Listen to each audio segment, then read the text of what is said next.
जी, किधर से ज्वाइन किया आपने? मिनाज भाई, मैं कनाडा से बात कर रही हूँ। जी जी जी, बोलिए कश्यप, क्या अ, वाक़या है? जी मिनाज भाई, वाकया है महमूदाबाद का, कराची। हम्म। और अल फला सोसाइटी महमूदाबाद। अच्छा, ये सही। सोसाइटी वैसे भी बहुत मशहूर है अपने बहुत सारे वाकयात की वजह से। आई डोंट नो कि अभी स्ट्रीम पे कुछ लोग अगर वहां से हों या जानते हों, तो उसका एक स्पेसिफिक एरिया है जो कि पूरा ही हॉन्टेड है। अच्छा। तो मेरी खाला वहाँ पर रहा करती थी। और वहाँ एक बहुत मशहूर गवर्नमेंट स्कूल है अल्फला सोसाइटी में। और वो स्पेसिफिकली एक ही स्कूल है वहाँ पे ना, सोसाइटी में। उस स्कूल से रिलेटेड बहुत सारी चीज़ें ऐसी थी जो हम बचपन से सुनते आ रहे थे कि यहाँ पर इस तरह होता है, इस तरह होता है। और वो यकीन नहीं होता था क्योंकि हमने कभी अपनी आंखों से उस चीज़ को देखा नहीं था।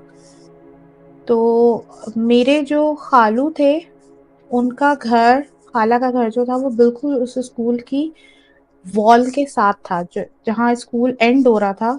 और उसके सही। साथ जो पहला घर जहाँ से रेजिडेंसी स्टार्ट होती थी, वो घर उनका पहला घर वो था।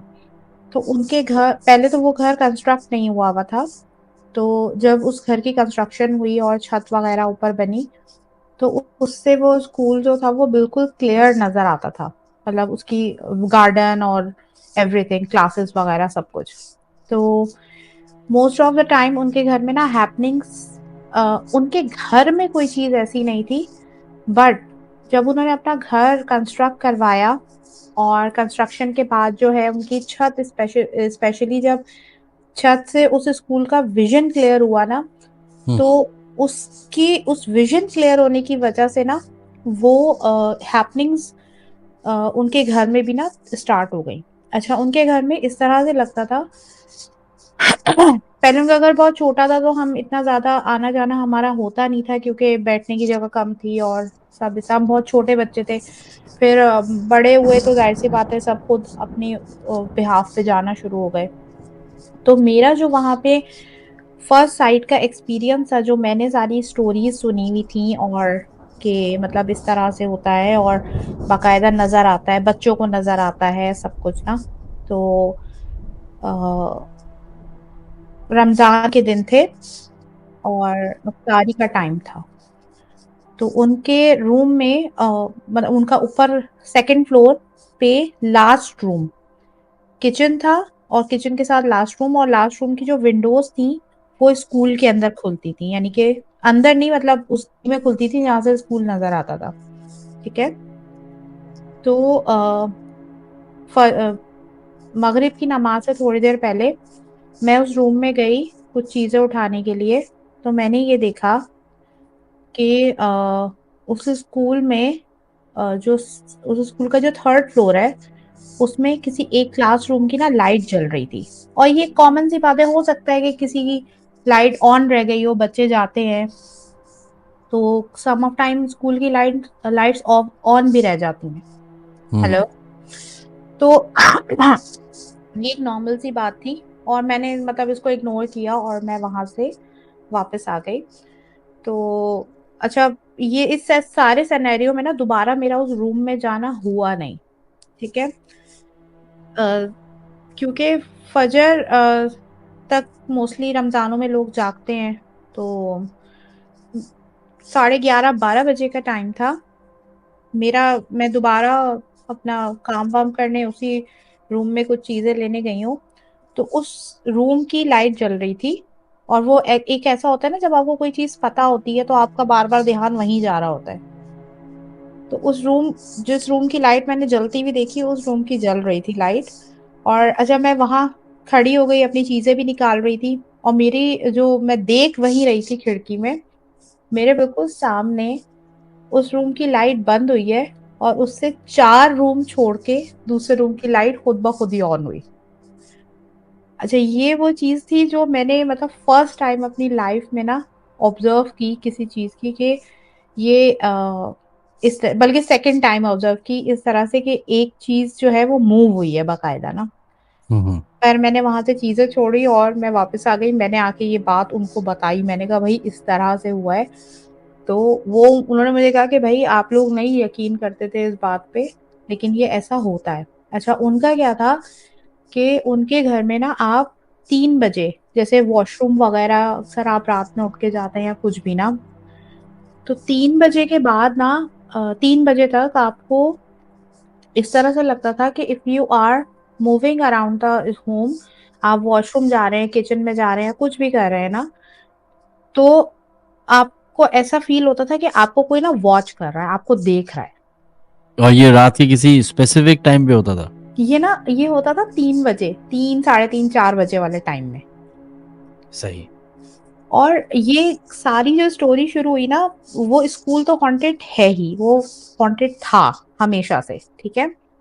उस स्कूल के बाद जब ये घर जब इनका घर सेकंड स्टोरी से थर्ड स्टोरी तक बना, फिर उसके साथ-साथ और घर भी बनना शुरू हो गए, कंस्ट्रक्शन जब शुरू होती है एरिया में, तो वो जो कंस्ट्रक्शन होके जब घरों के ऊपर छतें बनी, लोगों ने जाना शुरू किया, तो जब सब लोगों ने एक रात के स्पेसिफिक टाइम में होता है ना कि ये चीज़ें भी अपने आप को छुपा के रखती हैं या पर्दा है, अल्लाह ताला ने पर्दा रखा हुआ है, ठीक है?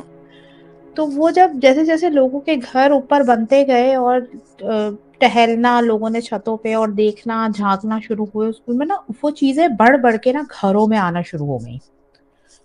तो उस तब स्कूल से निकल के? स्कूल से निकल के मतलब वो जो हैपनिंग्स थी ना मतलब बहुत एक्सट्रीम नहीं होती थी बट वो जो प्रेज़ेंस थी, पहले प्रेज़ेंस नहीं होती थी घर में। वो ना प्रेज़ेंस हो गई और वो उस एरिया में ना एक स्पेसिफिक पूरा एरिया है स्क्वायर में और उस एरिया के हर घर में वो प्रेज़ेंस है। उस एरिया ये आप बहुत बड़ी बात कर रही हैं कि हर घर में एक ऐसी। हाँ, ये क्योंकि उनके पड़ोसियों ने बताया कि भई हमारे घर में भी प्रेज़ेंस है, उनके पड़ोसी ने बताया हमारे घर में भी प्रेज़ेंस है। अच्छा वो प्रेज़ेंस ऐसे होती थी कि आप एक स्पेसिफिक टाइम पे उठे हैं, ठीक है? और आपको ये लग रहा है जब आप उठे, सो रहे हैं, आप वॉशरूम जा रहे हैं तो आपको लग रहा है कि आपके साथ कोई ना जा रहा है। हुँ। आप बाहर निकले, किचन में कोई काम कर रहे हैं, तो किचन का रोशनदान है या आपका एग्ज़ॉस्ट फैन का जो होल होता है, तो आपको ये लगेगा कि आपको कोई देख रहा है। अच्छा, ये बात चलें हमें तो ये बात पता थी और फिर हमारे साथ ये बात हुई, ठीक है? लेकिन जो फर्स्ट टाइम भी आते थे ना, कि फर्स्ट टाइम आ रहे हैं, विज़िट कर रहे हैं, ठीक है? तो उनको ये बात तो नहीं पता कि भई यहाँ पे कुछ ऐसा है या कुछ है। तो वो भी कहते थे कि भई रात को हम उठे हैं या रात को सारे कज़िन्स वग़ैरह बात कर रहे हैं, कोई एक कज़िन उठ के दूसरे कमरे में चला गया, तो कह रहे भई ये तो हमारे साथ कोई जा रहा था। लेकिन उसको फ़ील हो गया मेरे साथ कोई जा रहा है। अच्छा। और मतलब ये मेरा इस तरह का एक्सपीरियंस था क्योंकि मेरे खालू की डेथ हुई और मैं वहाँ पे तकरीबन 2 महीना जो इद्दत 4 महीने का इद्दत का टाइम होता है फीमेल का, तो मैं वहाँ पे रही। तो उस 4 महीने में मैंने जो उस घर में प्रेज़ेंस महसूस की है ना, मतलब वो अनएक्सप्लेनेबल है। मतलब आपको हर जगह ना आप अकेले नहीं होते उस घर में। लाइक आप अगर अकेले कहीं बैठे हुए हैं या पूरी बिल्डिंग भी खाली है ना, आप उस घर में एक अकेला बंदा है, तो तब भी आपको लगता था कि आपकी कोई बातें सुन रहा है, आप कोई चल रहा है, कोई मतलब किचन में कोई है, कोई ना होते हुए भी कोई है।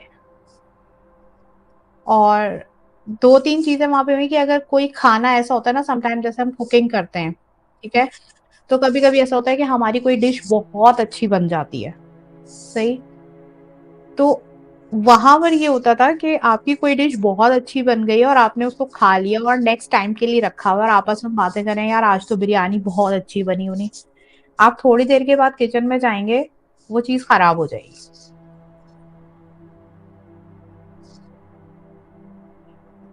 हेलो? अच्छा। जी, जी बताइए। जी। तो ये एक ऐसी चीज़ थी अच्छा फिर ये था कि अ, हम लोग तो ख़ैर फिर हमने जाना छोड़ दिया, उन्होंने वो घर भी अपना सेल आउट कर दिया।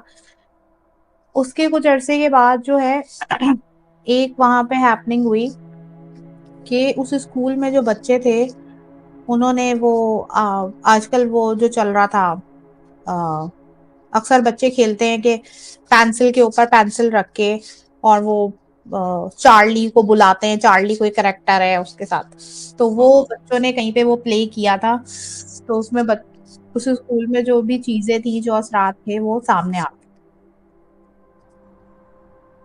तो काफी वावेला मचा था उस स्कूल में कि जो है ना, मतलब दिन के टाइम पे जो है ना, वो एक्सट्रीम उसके ऊपर वो सामने आ गए थे, तो उन्होंने पूरा स्कूल खाली करवाया था। ये अब तक की जो लास्ट हैपनिंग थी हमने वहां पे सुनी थी, नॉन प्रेजेंस में, मतलब अब हमारा कोई जानने वाला वहां नहीं रहता, तो आई डोंट नो कि अब क्या वहां पे हालात हैं, लेकिन ये बिल्कुल मेन स्ट्रीट पे ही ये स्कूल वाक़ई है, मतलब थोड़ा सा ही आगे होगा, एक दो गलियां लगती हैं, महमूदाबाद कला।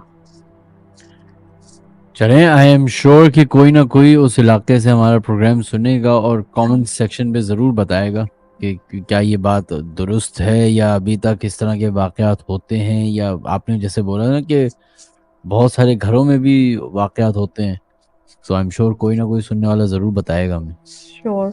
और अगर टाइम है तो मैं एक और वाकया बताना चाहूंगी अपना। बता दीजिए। राज भाई, वाकया है, ये मेरे साथ हुआ और बचपन में, ठीक है। वाकया है स्टील टाउन का, पाकिस्तान स्टील मिल्स का एरिया, ईयर 1996 95 सॉरी। मैं उस वक्त थी क्लास 3 या 4 में। हम लोग रहते थे स्टील टाउन अपार्टमेंट में। तो उस वक्त जो हम अर्ली बिगनिंग में वहां पर रहा करते थे, उस वक्त एक रशियन फैमिली और एक पाकिस्तानी फैमिली इस तरह से रहती थी। तो हमारा जो घर था वो हमारे आने से पहले ना किसी रशियन फैमिली के पास था। तो जब हम लोग वहाँ पे शिफ्ट हुए, और पहले तो शिफ्टिंग वगैरह में आपको इतना नहीं पता चलता, तो हमने वहाँ पे तकरीबन 5 से 6 साल गुजारे। तो मैं अक्सर, बच्चे होते हैं ना कि रात को उठते हैं और अगर आप सेपरेट रूम में सो रहे हैं तो आपको रात को उठ के ना अपने पेरेंट्स के रूम में ज़रूर जाना होता है, छोटे वाले बच्चे को। तो मैं वो वाला बच्चा थी कि भई आपने लाज़मी जाना है, अम्मी के पास जाके सोना है। तो मैं अक्सर अपनी बहन को उठाती थी कि भई मुझे छोड़ कर आओ। शुरू-शुरू में तो मैं छोड़ आती थी, फिर अक्सर बहन-भाई होते हैं कि वो कहते हैं नहीं हम नहीं छोड़ कर आ रहे। तो अच्छा, मैंने एक दिन मैं उठी, मुझे अच्छी तरीके से याद है कि एक रात को मैं उठी हूँ और मैं ना अच्छा, वो बहुत बड़ा अपार्टमेंट नहीं था, उसमें 3 रूम्स थे, kitchen, drawing room and 2 bedroom. तो मैं अपने बेडरूम से निकली और मैं बिल्कुल जो कॉरिडोर था उसको क्रॉस करके गई, तो सामने एक बंदा खड़ा हुआ ना, उसने हैट पहनी हुई और ओवरकोट, और वो देख के ना मुस्कुरा रहा है। और अच्छा, मैंने उसको देखा और मुझे, जाहिर सी बात है मैं छोटी थी, मुझे नहीं इतना समझ आया, मैं क्रॉस करके और अम्मी के पास चली गई। नेक्स्ट डे सिमिलर हैपनिंग कि मैं रात को उठूं, फिर वो मुझे नजर आए, फिर मैं चली जाऊं। अब ये आप उसको क्रॉस करके जाती थी या वो कहीं किसी और जगह पे खड़ा होता था? क्या रहता था सामने, ड्राइंग रूम के साथ मेरे अम्मी अब्बू का बेडरूम था, सही। ठीक है, और फिर हमारा बेडरूम था, ठीक है। तो वो सामने खड़ा रहता था और मैं चली जाती थी। अच्छा, एक दिन ये बात ऐसे ही ना, मैंने अपने मदर फादर को बताई कि ना मुझे ना कोई अंकल नजर आते हैं और उन्होंने ओवरकोट पहना हुआ होता है और हैट पहनी हुई होती है। तो अब क्योंकि मेरे फादर भी रशिया में रह चुके थे, तो मेरे अम्मी अब्बू को लगा कि शायद ये मेरी इमेजिनेशन है, जैसे मैं पिक्चर्स अक्सर अब्बू की आती थी हम्म। या उनके फ्रेंड्स वगैरह की पिक्चर, तो मैं शायद इमेजिन कर रही हूँ। खैर, वो बात इन्होंने टोटली इग्नोर कर दी। अच्छा, एक दिन जो है ना, डे टाइम था, डे टाइम में हमारे ना बाहर स्विंग लगा हुआ था हमारी गैलरी में। मैं स्विंग ले रही थी, तो मैं उतर गई, उतर के जाके और दूसरी साइड पे खड़े होके देखने लगी, तो मेरी मदर कहेंगी तुम क्यों उतर गई, तुम अभी तो झूला ले रही थी। तो मैंने आके उनको बोला कि ना वो अंकल आए थे रात वाले ना, तो वो उन्होंने मुझे झूले से उतार दिया। तो मैंने देखा कि वो बंदा आया, जैसे आप पुश करते हैं ना, उन्होंने हल्के से ऐसे मुझे किया और वो खुद झूले पे बैठ गए। हम्म। और मैंने उनको झूला लेते हुए देखा, ठीक है। खैर, ये एक लास्ट हैपनिंग थी। उसके बाद ना ये लोग, मेरी फैमिली ना मेरी किसी बात का यकीन नहीं करते। अच्छा, वो कहते कुछ भी नहीं थे। और हमारे घर में नया फ्रिज आया, तो जो भी चीज़ नई आती थी ना, मैंने अक्सर उनको देखा। अच्छा, वो मेरे अलावा ना किसी को नज़र नहीं आते थे। तो मैंने उनको देखा कि जो भी नई चीज़ घर में आती थी ना, तो वो आके ना उसको देखते थे, रात के टाइम पे खड़े होके, मिडनाइट में। हम्म। तो एक दिन मेरे घर वालों को इस बात का यकीन कैसे आया कि my mother was alone at home और वो घर का काम कर रही थी। तो वो किचन से एकदम से आई हैं। तो किचन से जैसे ही ड्राइंग रूम की तरफ आई तो उनको ना पंखे के ऊपर कोई इंसान लटका हुआ नजर आया। जैसे पंखे के ऊपर स्पेसिफिकली कोई जैसे खुदकुशी करते हैं ना, तो इस तरीके से ना कोई इंसान पूरा लटका हुआ नजर आया। अच्छा, इनको लगा कि ये ऐसे ही कुछ है। तो इन्होंने अम्मी दूसरे रूम में चली गई वापस। जब ये वापस आई ना, तो फिर इनको बकायदा वो हिलता हुआ नजर आया, खड़ा। जैसे पंखे से कोई लटकता है खुदा ना खास्ता और खुदकुशी करता है तो हिल रहा होता है ना। हम्म। तो वो बकायदा वगैरह, और उसने ओवरकोट और हैट पहना हुआ था। अम्मी ने हर चीज वहीं पे छोड़ी, अपना दुपट्टा उठाया, अम्मी बाहर निकली और पड़ोस पे चली गई। और जब तक हम लोग स्कूल से नहीं आए और हमारे फादर ऑफिस से वापस नहीं आए तो अम्मी घर नहीं आई। उसके बाद खैर ये बात हुई, खूब डिस्कशन हुई। तो फिर मेरे फादर ने वहां से स्टील मिल से पुराना रिकॉर्ड निकलवाया उस घर का। तो बाद में ये पता चला कि वहां पर कोई रशियन फैमिली रहती थी। और उन वो जो बंदा था, उसके बीवी बच्चे उसको छोड़कर जो है ना चले गए थे। और उसने उस घर में सुसाइड अटेम्प्ट किया था। अटेम्प्ट की थी बस? यस, उसने की थी वहां पे, और जिस हुलिये में उसने की थी ना, वो यही हुलिया था। हैट और ओवरकोट पहने हुए? या नहीं, एक तो सुसाइड अटेम्प्ट की थी या सुसाइड की थी? की थी, मतलब पूरा वो डेथ डेथ डेथ हो गई थी उनकी उसमें। हाँ। और स्पेसिफिकली वहीं उसी रूम में की थी और पंखे से ही लटक के की थी। ओ, ओके। यस। और इसकी शुरुआत हुई थी आपसे? आपने दिखना शुरू किया था, आपको दिखना शुरू हुआ था? जी जी, क्योंकि जो रशियन फैमिली, जब वो लोग जब मूव हुए थे ना, वो घर बंद हुआ, फिर सफाई हुई, पेंट पेंट हुआ। तो क्योंकि आपका रेजिडेंट था, रेजिडेंशियल एरिया था, तो वो आपको देने से पहले सारा मेंटेनेंस करके देते थे। हम्म। तो वो उसके बाद मिला ही हमें था। पहली उसमें जो नेक्स्ट फैमिली गई थी, वो पहली हमारी ही फैमिली थी। और उसके बाद जब आप लोग ने वो घर छोड़ दिया तो मतलब उसके बाद भी लोग रहते रहे या बस उसको फिर बंद ही कर दिया? नहीं, उसके बाद लोग आए। उसके बाद हमारी एक फैमिली से बात हुई, वहां पे फैमिली रहती थी। उन्होंने कहा कि हाँ, हमारे बच्चों को, छोटा जो उनका बेटा था ना, उसको नजर आता था, लेकिन कुछ कहते नहीं थे वो। हम्म। मतलब ये क्या होता ना, हार्म करना या डराना, ऐसा कुछ नहीं था।